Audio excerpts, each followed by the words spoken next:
धन्यवाद करता हूँ। आज हमारे बीच में श्री प्रमोद तिवारी जी, जो कि सांसद है, उपनेता है राज्यसभा के, हमारे बीच में है। इनके साथ सचिन यादव जी, जो यहाँ से लोकसभा के प्रभारी है, विधायक है। श्री सुखबीर कटारिया जी, एक्स मिनिस्टर है। रघुवंशी जी है, और हमारे सीनियर नेता GL शर्मा जी है। तो आज की प्रेस कॉन्फ्रेंस का जो मेन मोटिव है वो आपको अभी प्रमोद तिवारी जी बताएंगे। अब मैं आग्रह करता हूं तिवारी जी से कि आगे की कार्रवाई स्टार्ट करें। हमारे बीच सुखबीर जी कटारिया जी, सचिन भाई, हमारे सचिन यादव जी, GL शर्मा जी, पंकज रावत जी, और जितने हमारे सभी साथी हैं, इन सब की तरफ से मैं धन्यवाद आपको दूंगा कि सबका है कि आपका सहयोग यहाँ मिल रहा है। तो मैं सिर्फ इतने कह सकता हूँ कि जो मिल रहा है उसकी गति थोड़ी और बढ़ा दीजिए, क्योंकि काउंटडाउन शुरू हो गया है, क्लोज शुरू हो गया है। और ये बात तो अब वो भी कहने लगे, सरकार तो बना लेंगे लेकिन चला पाएंगे? तो सरकार तो बनवा दें हमारे विपक्ष के लोग, चलाना हमको आता है, हम चला लेंगे। और ये कहने में मुझे कोई जरा भी गुरेज नहीं कि हमारे कांग्रेस के कार्यकर्ता, कांग्रेस के पदाधिकारी और जो हमारे बाहर से साथी आए, सब ने मिलकर बहुत मेहनत की यहाँ पे। लेकिन सच पूछे तो ये चुनाव हरियाणा का, बहुत दिनों बाद हरियाणा की जनता चुनाव लड़ रही है, मन बना लिया है सब लोगों ने, तारीख का इंतजार है। पंजे का बटन ढूंढ के लोग दबाएंगे, ये मन बना हुआ है सबका। फिगर या कुछ लिखने की जरूरत आपको नहीं, डेटा लिखने की जरूरत नहीं, मैंने सब उपलब्ध करा दिया। पर मेरे मन में एक सवाल, मेरे मन में क्या, जब वहां हम लोग सूरत देखते हैं खट्टर जी के पार्लियामेंट में, तो सब सवाल करते हैं कि लोकतंत्र का तकाजा ये है कि जो नया चुनाव लड़ने जाए वो बताता है कि मैं जीत जाऊंगा तो ये करूंगा। पर जो सरकार रहती है वो जब दोबारा विश्वास मत हासिल करने जाती है तो बताती है, देखिए आपने हमको चुना था 5 साल के लिए, हमने ये किया। अब यहाँ तो 5 साल नहीं 10 साल, तो इनके पास बताने को सब कुछ बहुत होना चाहिए था। पर जिसको बताना था वो बताने लायक नहीं था, मनोहर लाल जी। तो मैं कहावत के रूप में कह रहा हूं, नहीं तो इसको कहीं और न लिया जाए। ढूंढा जाता है स्केपगोट, हिंदी में बलि का बकरा कहते हैं चढ़ाने के लिए। तो उनको तो मोदी जी ले गए, क्योंकि तो जवाब देने काबिल ही नहीं। कहीं जाएंगे तो हर जिले में इनके जाने से वोट ज्यादा कटेगा, जुड़ेगा काम। तो उनको तो हटा लिया, सामने से साइन बोर्ड बदल दिया। अब जिनको बेचारे ले आए सैनी साहब, उनका कोई अनुभव वगैरह तो है नहीं।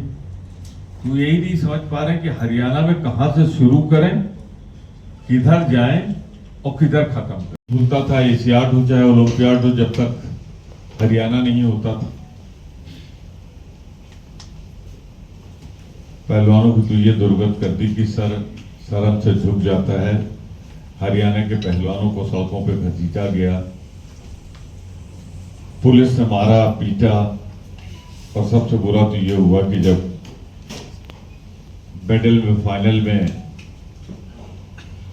हमारी उम्मीदवार भी हैं, 100 पॉइंट ज्यादा निकला तो ठीक है, आप गोल्ड मेडल देते न देते, सिल्वर मेडल की लड़ाई तो पक्की थी ना कि हारने के बाद भी मिली थी।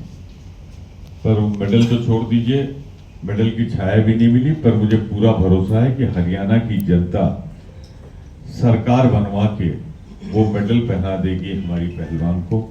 और हम आश्वस्त करते हैं कि इस तरह धोखा जैसा प्रधानमंत्री ने हरियाणा को दिया ऐसा फिर कभी नहीं होगा।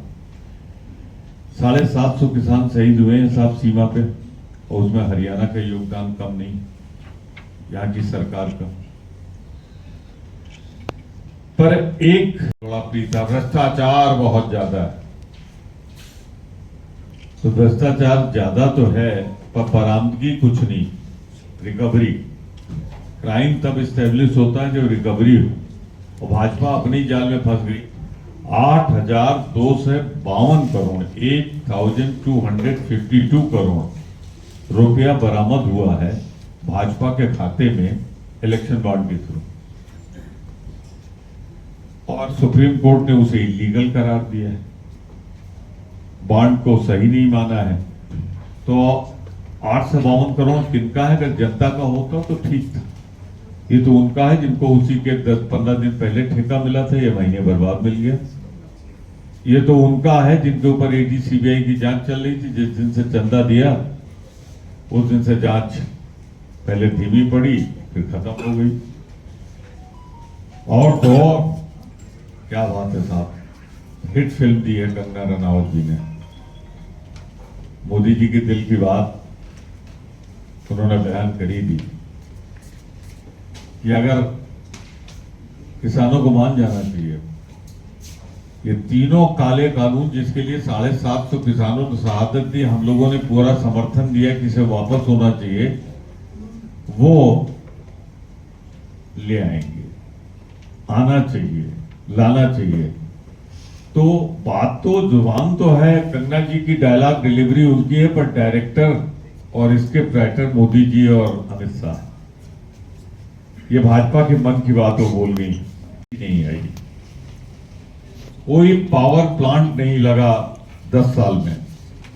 ये जो इंडस्ट्रियल मॉडल टाउनशिप आई है IMT, न कोई नया शहर, न बड़ी यूनिवर्सिटी, न कोई कंप्लीट मेडिकल कॉलेज,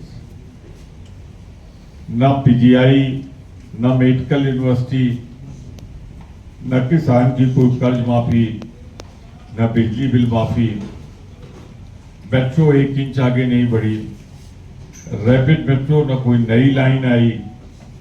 हरियाणा देश का सबसे असुरक्षित राज्य, मैं नहीं कह रहा हूं साहब, नेशनल क्राइम ब्यूरो कह रहा है, जहां देश की सबसे ज्यादा बेरोजगारी का अगर तमगा किसी के पास है इस समय तो यहाँ है। परसेंटेज क्या है यहाँ की? मेरा अपना आंकड़ा नहीं, भारत सरकार का है, CMIE के अनुसार यहाँ 37.4% अनएम्प्लॉयमेंट है। मिनट में एक शर्मनाक चीज है साहब, IIT, IIM, IIIT, NIT, NIFTEM, SUPV जैसे संस्थान जो कांग्रेस लाई थी, इसकी टक्कर का एक भी संस्थान 10 साल में नहीं आया। और हमने अपनी गिना दी कि हम लाए थे क्या क्या। और कॉन्ट्रेक्चुअल नौकरी शुरू कर दी, इसे शेड्यूल कास्ट का रिजर्वेशन ना हो पाए। एयरपोर्ट और रेल कोच फैक्ट्री मुझसे ज्यादा आप जानते हैं कि क्या हुआ यहाँ, खिलाड़ियों के साथ अलग धोखा। मैं आखिर में कंक्लूड करते हुए मैं इतना कहना चाहता हूं कि 10 साल में 50 से ज्यादा बड़े घोटाले हुए, 50। 2014-2019 में जो घोषणाएं हुई थी उसमें ना स्वामीनाथन कमीशन रिपोर्ट लागी हुई, ना कर्मचारियों को पंजाब के समान वेतनमान, हर जिले में मेडिकल कॉलेज, 9,000 रुपए बेरोजगारी भत्ता, कर्मचारियों को पक्का करना,